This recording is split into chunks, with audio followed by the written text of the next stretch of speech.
आज हमारे साथ है हमारी मेरिट जोन एजुकेशन की स्टूडेंट। अब अपने बारे में कुछ बताइए। हाय एवरीवन, मेरा नाम वंशिका है। मैंने इसी ईयर 2023 में ही CUET दिया था और मेरा एडमिशन रामजस कॉलेज में हुआ है, ड्यू नॉर्थ कैंपस, जो कि आप सभी जानते होंगे। आप अपने कुछ स्ट्रेटजीज के बारे में बताइए और किस तरह मेरिट जोन एजुकेशन ने आपकी हेल्प की आपके एग्जाम को क्रैक करने में। मैंने मेरिट जोन से कोचिंग ली थी।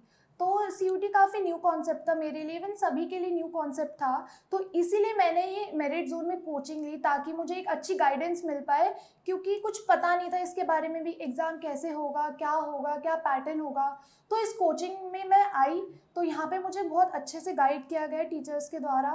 लाइक मैम है, सर है, उन सब ने मुझे बहुत अच्छे से समझाया और नोट्स मिलते थे यहाँ पर। और क्लास में जितना भी होता था वो सब मैं रिवाइज़ करती थी, जो क्लास में होता था वो रिवाइज़ करती थी। और टीचर्स के थ्रू मुझे एक MCQs बुकलेट मिली थी और नोट्स की भी बुक्स मिली थी, तो मैं वहाँ से फिर उसे प्रिपेयर करती थी। और आप आने वाले स्टूडेंट्स के लिए जो अब CUET एग्ज़ाम नेक्स्ट ईयर देंगे, उनको आप क्या सजेस्ट करते हो कि पढ़ाई किस तरह से करें, क्या पैटर्न फॉलो करें? क्योंकि बच्चे कभी कभी कंफ्यूज होते हैं, तो किस तरह से रिवीजन करें, रिवीजन करें, वो आप सजेस्ट कर सकते हैं। सबसे मेन इम्पॉर्टेंट पार्ट ये है कि जो CUET है वो 12th बेसिस पे ही आता है। पूरा NCERT, मतलब 70% वो NCERT से ही आता है। तो सिर्फ अगर आप NCERT करोगे ना फुली तो वो इनफ होगा। मतलब NCERT को बहुत अच्छे से करना है, एक एक कंसेप्ट को क्लियर अगर आप करोगे तो वो ज़्यादा बेटर रहेगा, क्योंकि MCQs भी उसी से ही बनेंगे और कुछ ज़्यादा सोर्सेज के पीछे भागने की कोई ज़रूरत नहीं है। मैंने भी यही स्टेप्स फॉलो करे थे।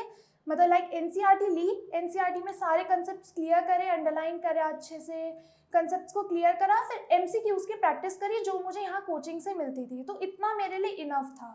मैं आपको इस वीडियो में अपनी भी मतलब स्ट्रैटेजीज बताने वाली हूँ। मैंने क्या क्या प्रेफरेंसेस डाली थी वो सब मैं इस वीडियो में आपको बताने वाली हूँ। तो फर्स्ट थिंग ये है कि CUET में सारा कुछ जो है वो NCERT बेस्ड ही आता है, पर दो चीज़ें जिस पे आपको ज़्यादा फोकस करने की ज़रूरत है और जिसमें मैंने भी किया था वो थी इंग्लिश और रीजनिंग, क्योंकि ये न्यू था, ये NCERT में कुछ ऐसा कंसेप्ट होता नहीं है। तो इंग्लिश और रीजनिंग मेरे लिए काफ़ी न्यू था, तो मैंने इन दोनों चीज़ों पे काफ़ी ज़्यादा फोकस किया था। तो मुझे लगता है कि अगर रीजनिंग की आप क्लासेस ले रहे हो तो ले सकते हो, क्योंकि रीजनिंग में कुछ मिस्टेक्स नहीं होनी चाहिए। तो इसलिए मैंने रीजनिंग की यहाँ पे मेरिट जोन में क्लासेस ली थी। और साथ साथ डोमेन, जैसे कि जो डोमेन आपका डिफ़िकल्ट लगता है, मैंने इकोनॉमिक्स मेरा थोड़ा मतलब वीक था, तो मैंने यहाँ पे इकोनॉमिक्स की भी क्लासेस ली थी। तो डोमेन जो आपका थोड़ा वीक है आप उस पर ज़्यादा फोकस कीजिए। तो सबसे एक इम्पॉर्टेंट चीज़ ये होती है कि जब आप एग्ज़ाम देने जाते हो तो वो टाइम बेस्ड होता है। तो इस कोचिंग में मुझे यहाँ पर सर जो थे वो मॉक टेस्ट उन्होंने प्रोवाइड करवाए थे, जिससे कि मैं अपना टाइम भी मैनेज कर पा रही थी। और मुझे एक मॉक टेस्ट से बहुत हेल्प मिलती है कि किस तरीके का पैटर्न होने वाला है पेपर का, और मुझे टाइम भी उस हिसाब से मिल रहा था, तो उसकी प्रैक्टिस करना बहुत ज़रूरी है। सेकेंड, मुझे सर ने प्रेफरेंस लिस्ट में भी काफ़ी हेल्प करी थी, क्योंकि आई थिंक ये बहुत सारे बच्चों का क्वेरी होती है कि एग्ज़ाम तो दे दिया है पर किस तरीके से प्रेफरेंस बनाए। अगर प्रेफरेंस आपकी गलत हुई तो आपको कोई अच्छा कॉलेज नहीं मिल सकता है। तो प्रेफरेंस बनाना बहुत इंपॉर्टेंट था। तो मैंने इसके लिए सर से हेल्प ली थी। तो सर ने मुझे गाइड किया था कि आपके चाहे कितने भी मार्क्स आए हो आप उस पर फोकस मत करो, फोकस ये करो कि टॉप अच्छे कॉलेज से लेकर फिर धीरे धीरे मिडल जो कॉलेजेस आते हैं, फिर लोअर जितने भी कॉलेजेस आते हैं, उस हिसाब से अपनी प्रेफरेंस बनानी है।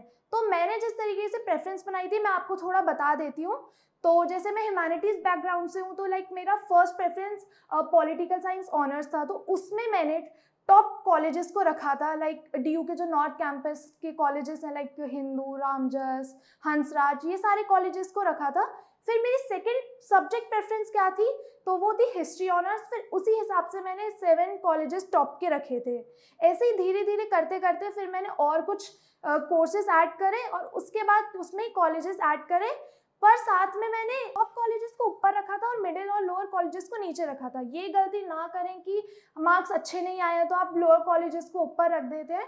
कभी कभी आपको टॉप कॉलेजेस में भी मिल सकता है अगर आपकी प्रेफरेंस लिस्ट अच्छी बनी होगी। तो मैं ह्यूमैनिटीज़ बैकग्राउंड से थी, तो मैंने अपनी जो जो डोमेन्स रखे थे वो थे, फर्स्ट था मेरा इंग्लिश, जो कि कंपलसरी था। उसके बाद जीटी मैंने जनरल टेस्ट दिया था क्योंकि बहुत अच्छा एक्सपोजर मिलता, तो न्यू था मेरे लिए, तो इसलिए मैंने ये दिया था। और आप एक चीज़ को नोट करें, जो डोमेन में सिर्फ आप वही सब्जेक्ट्स ले सकते हैं जो कि 12th में आप कर रहे हो। ऐसा नहीं है कि आपके पास ह्यूमैनिटीज़ के सारे सब्जेक्ट है, आपने ले कॉमर्स के लिए है, तो उसमें आप डिस्क्वालीफाई हो सकते हो। तो आप जो 12th में आपके पास सब्जेक्ट हैं वही सब्जेक्ट्स आपको CUET एग्ज़ाम में देने हैं। तो लाइक मेरे पास हिस्ट्री था और पॉल साइंस था, इकोनॉमिक्स भी था मेरे पास, एंड साइकोलॉजी। और एक चीज़ और ध्यान रखनी, अपने अपने जिस भी आप कोर्स के लिए एलिजिबल होना चाहते हो, जो चाहते हो कि वो कोर्स मिले आपको, तो एक चीज़ आप ये ध्यान रखना कि उसमें ना क्राइटेरिया होगा कि आप इतने सब्जेक्ट्स आपको डोमेन देना है, प्लस इंग्लिश देना है या फिर जीटी देना है। तो ये सब भी ना क्राइटेरिया होंगे कि इस कोर्स के लिए आपको ये सब्जेक्ट्स देने कंपलसरी हैं, तो उस चीज़ का आप स्पेशली ध्यान रखना। उसके बाद अगर मैं अपनी प्रेफरेंस लिस्ट की बात करूँ तो अगर इंग्लिश की बात करें तो उसमें कुछ चीज़ें हैं जिस पे आपको ज़्यादा फोकस करना है। फर्स्ट ऑफ ऑल इंग्लिश की बात करूँ, इंग्लिश कंपलसरी होता है, लाइक कुछ कुछ सब में, मतलब मेनली सब में ही कंपलसरी होता है। तो अगर इंग्लिश की बात करूँ तो आपको कुछ कुछ चीज़ों के लिए ध्यान रखना पड़ेगा। लाइक फर्स्ट आपके ग्रामर जो है, बेसिक ग्रामर होती है, आपको उसकी प्रैक्टिस करना बहुत ज़रूरी है। अगर आपको बेसिक कंसेप्ट्स ही नहीं पता होंगे तो एग्जाम देने में फिर डिफिकल्टी होने वाली है। तो basic grammar like nouns, pronouns, adverbs, adjectives, ये सब आपको पहले तो क्लियर होने चाहिए, लाइक टेंसेस, मोडाल्स, ये सब क्लियर होने चाहिए। कंसेप्ट्स क्लियर होने के बाद अब किस तरीके के क्वेश्चंस आते हैं वो मैं आपको एक बार बता देती हूँ। तो क्वेश्चंस बेसिकली पहले तो अनसीन कॉम्प्रिहेंशंस आते हैं, सेकेंड ईडियम्स आते हैं, थर्ड लाइक एरर्स वाले क्वेश्चंस भी आते हैं, और भी डिफरेंट टाइप के लाइक ग्रामर से रिलेटेड क्वेश्चंस आते हैं। तो एंड लास्ट जो मैं आपको स्ट्रैटेजीज बता रही हूँ CUET एग्जाम से रिलेटेड, वो प्लीज़ आप ज़रूर फॉलो करना। फर्स्ट लाइक एग्जाम से पहले भी लाइक फॉर्म्स इन सबको बहुत केयरफुली भरना। उसके बाद अगर मैं एग्जाम से रिलेटेड आपको बताऊँ तो NCERT को प्लीज़ अच्छे से पढ़कर जाना, NCERT को एकदम अच्छे से पढ़ना। मॉक टेस्ट ज़रूर करके जाना क्योंकि उससे बहुत हेल्प मिलती है।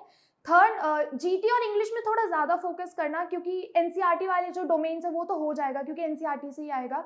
इंग्लिश और जीटी थोड़ा ट्रिकी भी हो सकता है, तो आप उसके लिए भी MCQs को ज़्यादा ध्यान देना, MCQs अच्छे से कर जाना। और प्रेफरेंस लिस्ट अगर मैं आपको बताऊं तो लाइक एग्ज़ाम ओवर होने के बाद प्रेफरेंस लिस्ट आपको भरनी होगी। तो ऐसी मिस्टेक मत करना कि मेरे अच्छे मार्क्स नहीं आए हैं तो मैं लोअर कॉलेजेस को पहले रख रहा हूँ या फिर रख रही हूँ। आप हमेशा टॉप कॉलेजेस को ही पहले रखना, उसके बाद मिडिल कॉलेजेस को रखना और फिर नीचे लोअर करते हुए आना कॉलेजेस को। ये मिस्टेक बिल्कुल मत करना, नहीं तो आपको फिर वही लोअर कॉलेजेस में आपको मिल सकते हैं। तो इन कुछ चीज़ों का अगर आप ध्यान रखेंगे तो CUET बहुत अच्छे से आपका निकल जाएगा और बहुत ईजीली होगा। सो आई होप ये स्ट्रैटेजीज आपको बहुत हेल्प करेंगी। सो जो इस ईयर CUET देने वाले हैं और जो नेक्स्ट ईयर भी देंगे, उन सबको बेस्ट ऑफ लक मेरी तरफ से। Thank you.